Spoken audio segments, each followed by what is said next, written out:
بسم الله الرحمن الرحیم. السلام علیکم دوستانو. امید لرم چې تاسو به روغ جوړ او خوشاله وي او ژوند په مزو کې وي. دوستانو مردان کې ډیر زیات ظلم شوی دی، زیاتې شوی دی.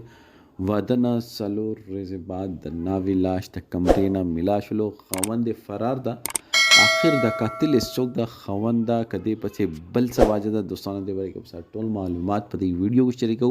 او که تاسو ټولو معلوماتو باندې ځان خبرول غواړئ، موږ ویډیو ځان سره تر اخره پورې وګورئ. او چې کوم ملګري مونږ په چینل باندې نوي دي هغوی د مونږ چینل مخه ځان سره سبسکرایب کړي، ټالۍ نشان دی وایي تاکہ مونږ راتلونکي معلومات ویډیو تاسو ته اسانۍ سره ملاو شي.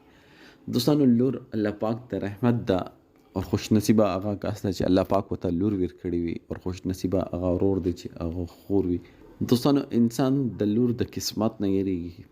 دلته یو داسې ذهني مریض کس ته خپله لور ورکړې وه چې هغه واده د ونډبېرې نه هغې باندې ظلمونه شروع کړو، زیاتې شروع کړې. د جینۍ مور او پلار ته وویل چې دا ما باندې ونډبېرې نه ظلمونه کوي او ډېر زیات ظلمونه کوي، سر خواښې مې ورسره میلاو دي. خو مور او پلار هغه روایتي مور او پلار وي چې هغوی وایي چې دې کور نه دې ډولۍ وتلې ده چې دې کور ته د جنازه راننوځي.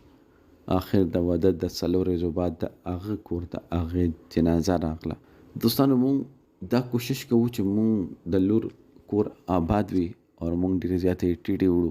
او چې څنګه لور الګ کور والا واده کړي، الګ ته واده شي، هغې نه بعد الګ کور والا پې ظلمونه کوي، هغې نه مخکې ښه ورسره خواږه وي چې کله واده کړي. دوستانو دا یو سیاست ده چې واده پورې ورسره ډېر خواږه وي چې واده کړي، هغې نه بعد ورسره ظلمونه دا وي چې هغې د لاس نه کریزې لا نه وي کوزې شوي او دې غریبې باندې ظلمونه. د ناوې خپلې مور ته ټلیفون وکړو، ټلیفون بند شو، هغې نه بعد ټلیفون چا نه اټینډ کولو. او لږ ټیم بعد دا خبر راغلو چې تاسو لور خودکشي کړې ده.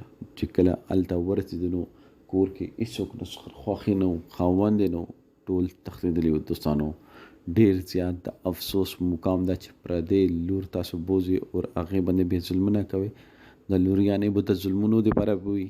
خو دوستانو مونږ معاشره چې ده هغه ذهني مریضه شوې ده. هغوی دې چیز سوچ نه کوي چې شکر وکړي چې تاسو ته چا ښځه دیر کړه.